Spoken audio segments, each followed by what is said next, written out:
Now at 9, human remains are found in the woods, and now investigators are inching closer to some answers. The new details they're sharing with us tonight.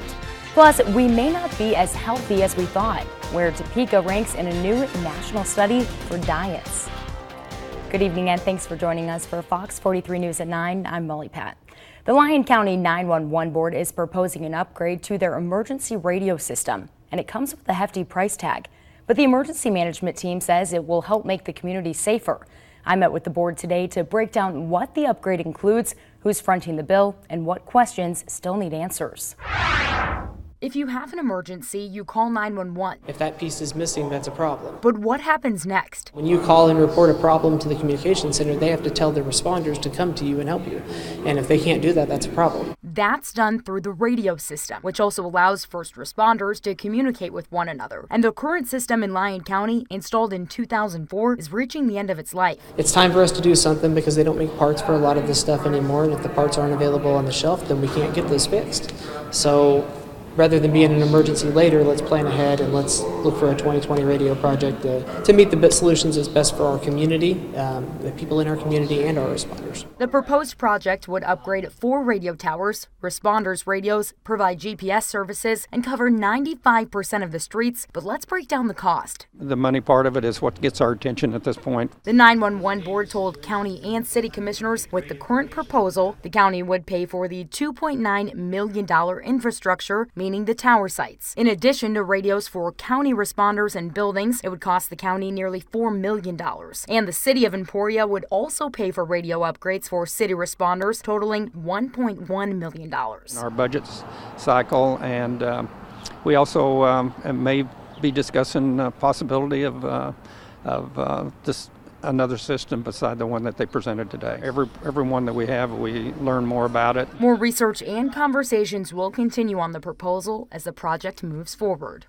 And the new system would align with the Kansas statewide communication system. This creates seamless communication, that is, with other responders across the entire state. And the Shawnee County radio system is already set up to be able to exchange information with others on that state system. And I've posted more details about the proposal and the benefits it would provide on our website for you at fox43topeka.com.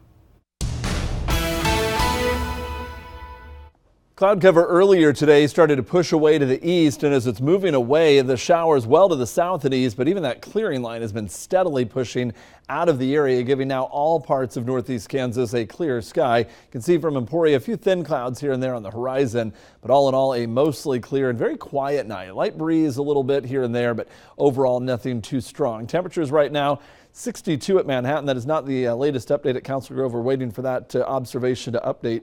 Likely in the low 60s as it is surrounded by lower 60s. At 60 at Forbes Field, 65 at Hiawatha.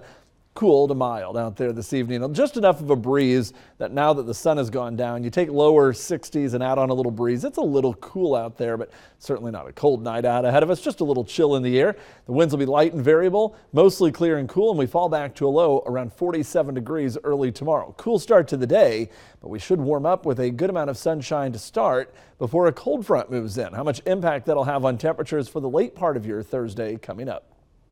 A home is damaged tonight after a fire broke out in the garage. It happened at 218 Southeast Lake Street. That's just south of the Oakland neighborhood. Now, the fire started around 5 o'clock tonight, and the garage was fully engulfed when crews arrived. You can see in this video here that the fire burnt the side of the home and blew out the windows. Fox 43 News spoke to a neighbor at the scene who acted fast when she saw the flames. We definitely went door to door and knocked on houses, especially right next door, and told them all to get out and come over here across the street with us. And crews are still investigating the cause of the fire tonight. Right now, a college in Atchison is remembering a woman who was killed in a car crash. 24-year-old Hannah Lager died after her car collided with an oncoming semi on K4 Highway. Now, this all happened around 7:30 this morning. Benedictine College posted this post on Facebook today. She was a student there before becoming a local high school Spanish teacher. A vigil is going on right now at Abbey Church, and organizers say they're remembering her unborn son and thinking of her husband right now. Investigators say they don't think the circumstances surrounding the human remains found in Shawnee County are suspicious. This is an update to a story we brought to you last night. The remains were found near the Kansas River yesterday. Deputies found them in a wooded area north of the Department of Wildlife, Parks and Tourism Regional Office. The remains are now at the Shawnee County Coroner's Office. An investigation is ongoing to identify the remains. The Sheriff's Office says there are no signs of anything suspicious. A woman from LA is in a Kansas jail tonight for trying to smuggle 60 pounds of meth into the state. Troopers with the Kansas Highway Patrol arrested 46-year-old Maria Alvarez Buenrostro. They say they found 33 bags of meth hidden in her car after pulling her over for a traffic stop on I-70 near Hayes. She is charged with 1 count of possession with intent to distribute to the meth. Prosecutors say if she is convicted, she could face more than 10 years in prison and a fine of up to $4 million. Well, a recent survey shows Topeka is among the top 10 cities with the worst diets in the entire U.S. 24/7 Wall Street based the survey on factors like the amount of fast food restaurants in the city, adult obesity rates, and the number of adults who say they don't lead a healthy lifestyle.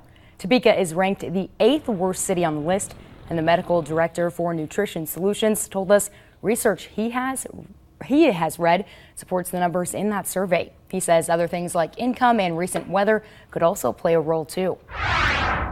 We have a lot of days of not great weather, so that makes it more difficult to have outdoor activities. There's not a lot of places where we can do pleasure walking and bike riding. Now, if you would like a link to the article, you can find that on our website at fox43topeka.com. This week, Lifehouse Child Advocates are planting pinwheels around Topeka this month to raise awareness about child abuse. Today, they planted 312 of them outside the Shawnee County Courthouse, and that's one for every Shawnee County child they've interviewed in 2018 in connection with a child abuse case.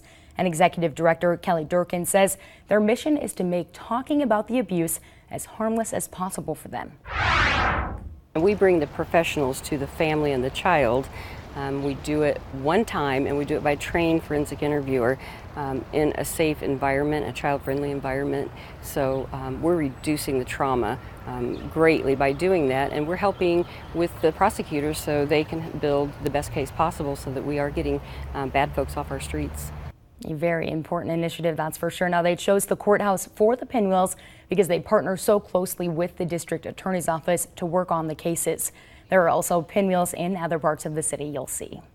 Thousands of people from 10 countries and 47 states are in Emporia this week for Glass Blown Open. It's the largest disc golf celebration in the entire world, and round 1 of the tournament teed off today. Organizers say this year's venues include 8 different courses, and that thousands of people who have traveled to Northeast Kansas are also enjoying a comedy night in Emporia happening right now.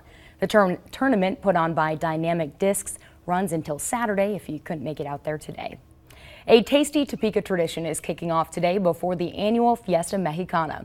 Food sales are now underway, and each year the Fiesta's King and Queen candidates sell authentic Mexican food to raise money for Holy Family Catholic School. You can purchase tacos, burritos, tamales, and other items from the Activity Center at Our Lady of Guadalupe Church. We talked to Fiesta King candidate Gabriel Mosqueda III to talk about what the work that goes into these food sales. A lot of work goes into it. Just made the food, had a lot of help, so that's what made it a lot easier for us. The ladies and the gentlemen that are here helping us the last couple of days, it's really meant a lot to us. And sales are Wednesday through Friday from 11 in the morning to 7 at night. Saturday sales will start at noon and last until 7. The 86th annual Fiesta Mexicana is July 16th through the 20th this year in Oakland. This year's St. Jude Dream Home is almost complete. The builder, Mark Bowling, says the home is 98% done. Today, the fridge and the last of the plumbing and fixtures were installed. It looks very different there from the last time I was in there. Now, H&R Plumbing says they've added some really neat features for this year's home, including a touch faucet in the kitchen. That's nice when you have messy hands. You can kind of touch it with your elbow or your wrist or the back of your hand to turn them off and on. Now, along with plumbing, Bowling says they are also waiting on landscaping to be done on the outside of the home. And it looks great, and over 3,000 tickets are already gone, so now's the time to act. If you get your ticket before this Friday, you're in the running to win this year's home. Plus, you could also win the early bird prize, a $10,000 Visa gift card. And we did sell out early last time, so get yours now by calling the number at the bottom of your screen or by visiting fox43topeka.com, and all the ticket money goes directly to St. Jude. The Trump administration wants to remove sexual orientation from its data collection on foster parents and children. Coming up next, why advocates say the change could do more harm than good. Tonight, the cloud cover has been thinning out and leaving us with a clear sky. We've seen that trend through the day. This is a time lapse from our Manhattan weather camera. The cloud cover moving out in a nice sunny afternoon, allowing for temperatures to warm up into the low 70s. But a clear sky tonight means cool weather. How long we hold on to the milder daytime temperatures, that's coming up.